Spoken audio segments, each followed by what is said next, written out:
Leaning Tower of Teluk Intan is the clock tower that stood in the middle of the city of Teluk Intan, Perak. With the height of 25 meters, the Leaning Tower is the symbol of Teluk Intan city and a tourism icon for the state of Perak. What are the reasons that the Leaning Tower of Teluk Intan was built and how it is leaning but not collapsed? Let's take a walk in the not so straight tower and understand of why the tower was built and why it is leaning.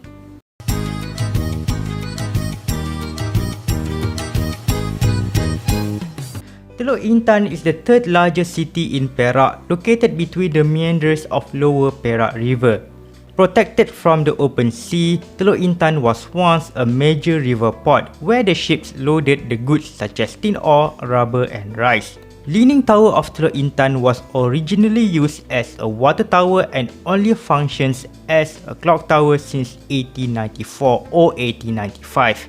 To understand why an expensive ornate water tower was built in Teluk Intan, we need to look back into the history of the river port city.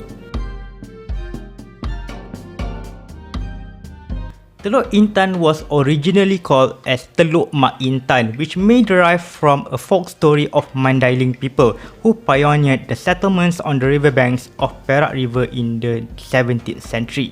Located between two meanders of Lower Perak River, Teluk Intan was the former river port where tin ore and rubber brought from the inland were transferred onto ships bound for abroad. The location was long become the docking area for the ships and boats before British opened the wharf, as the location suitable for the ships to load and unload the goods protected from the open sea. The current city was built during the British colonization era and built with grid pattern. The newly planned city was named Teluk Anson, named after the Lieutenant Governor of the Straits Settlements, Major General Sir Archibald Edward Herbert Anson. There was a proposal to build a canal in the middle of Teluk Anson, shortening the sailing distance on Perak River. However, the proposal was abandoned as the train is gaining more popularity due to its faster speed and high tonnage. In 1895, Teluk Anson was linked by the rail to Tapa Road, where the rail connected with the main line to Ipoh and later becomes part of the Malayan Railway, today Kereta Api Tanah Melayu, or better known as KTM. I talked about the electric train service or ETS in the previous video, where the electric train replaced the diesel locomotives for express passenger services, including in Tapa Road Station. The link for this video will be appeared.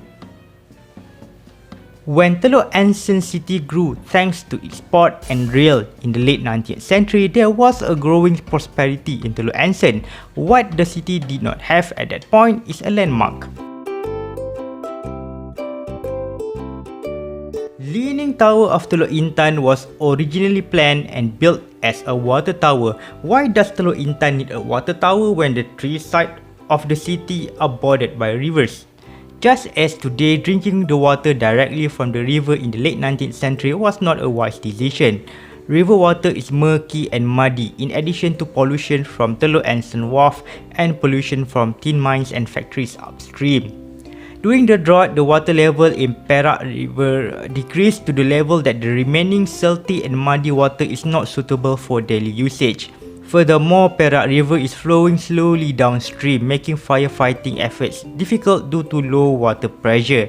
The need to store clean water for daily usage and firefighting necessitate the need to build a water tower. Therefore, a new water tower was constructed in the middle of Teluk Anson. The designer of the tower is Leong Chun Chong, which inspired by the design of Chinese pagoda. There are 8 levels of the roof, but there are only 3 stories in the tower itself. Unlike most of the pagoda elsewhere, the pagoda-shaped water tower is purely functioned as a water tower and later as a clock tower without any religious purpose. The tower was finished in the year 1885 and functioned as intended, a water tower. On the top of the tower today, the still water tank is still there today but no longer contains water. A growing and prosperous city should have a clock tower to keep the time, as wristwatch is a luxury item in the 19th century but everyone need to track their time for work and business. Kuala Lumpur has Sultan Abdul Samad Building, Penang has Queen Victoria Memorial Clock Tower, and even small town of Sungai Petani has one clock tower in the middle of Jalan Ibrahim.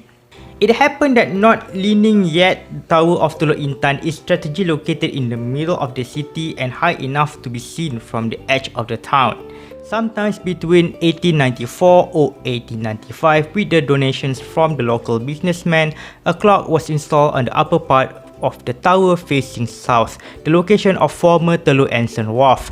Different news articles and blogs wrote either 1894 or 1895. That is why when you look at the reference section below this video, which most of you don't, I don't put too much news article or blogs as references because of this type of inconsistency. Which year is correct? The clock was made by J.W. Benson, a luxury clockmaker and one of the earliest wristwatch manufacturers in England. The brand received royal warrant of appointment by Queen Victoria in the year 1879 as the royal supplier of watches.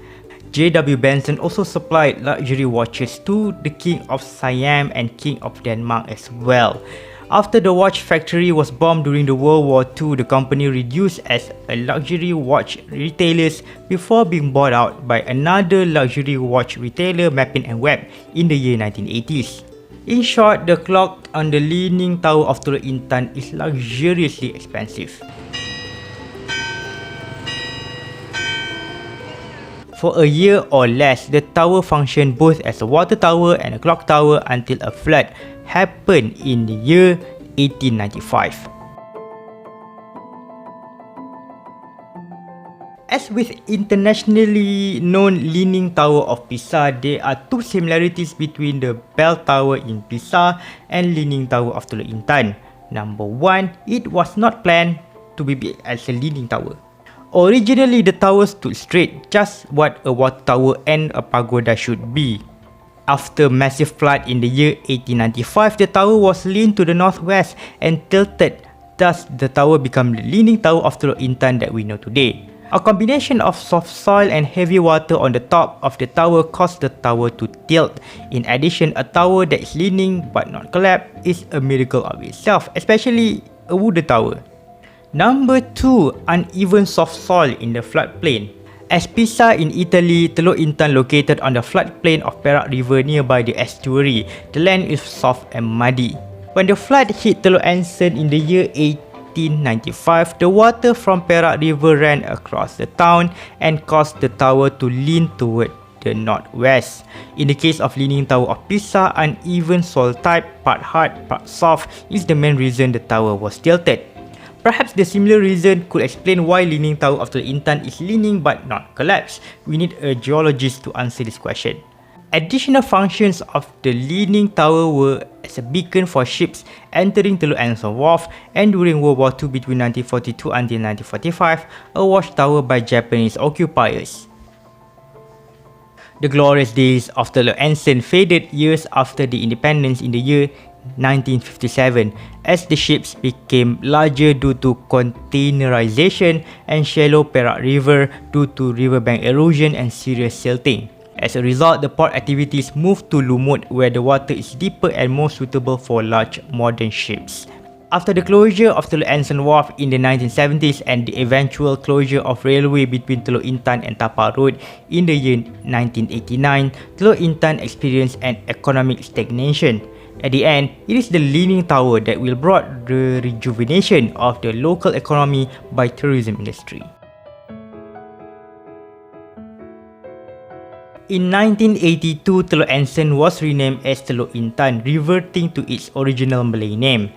Meanwhile, Leaning Tower did not revert to its original purpose as a water tower because more modern water towers were built elsewhere with more water capacity, albeit less interesting. The tower was previously used as the National Family Planning Board office until the year 1992 and previously used as a scout office. Later, the tower has been emptied from being an office and became a tourist attraction with historical pictures and occasional art exhibition. Preservation has been ongoing to stop the tilting and stabilize the soil underneath the tower. The Leaning Tower of Teluk Intan has been closed previously to allow restoration and soil stabilization to reduce the risk of deterioration and eventual collapse. The tower will be closed to the public again in the year 2024 to allow further restoration works, especially on the interior. With all the preservation works, Leaning Tower will never be straightened up again due to obvious reasons: high cost, fragile wood and soft soil underneath. Furthermore, who wants to visit straight Tower of Teluk Intan anyway?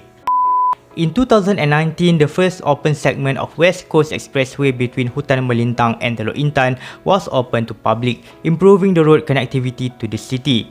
I talked about the West Coast Expressway in the previous video and the reason why the segment between Teluk Intan to Lekeh is an upgraded federal road and not a toll expressway. The link for this video will be appeared right here, zooming above. Posters and tourism advertisements published by Perak Tourism Board often depicted the Leaning Tower as one of the attractions in the state, together with Istana Kenangan, Masjid Ubudiah and Kelly's Castle. The tower is a major attraction in Teluk Intan, attracting the local and a few foreign tourists alike, a remnant of what was a bustling port during its heyday. Have you visited or climbed the Leaning Tower of Teluk Intan? You can comment down below. If you want to visit Leaning Tower of Teluk Intan, the tower is located in the middle of square in the middle of Teluk Intan city. From Kuala Lumpur, use West Coast Expressway and exit at Teluk Intan Interchange before Sultan Yusof Bridge. The only meaningful public transportation is the bus which connect Teluk Intan with the major cities across the peninsula. The tower has only stairs and no lift as the tower was built before the concept of barrier-free access was emancipated. The ticket fee is RM2 per person. Thank you so much for watching. I hope you learned something new about Leaning Tower of Teluk Intan and the reason why the tower was built. Thank you again for watching and see you in the next video.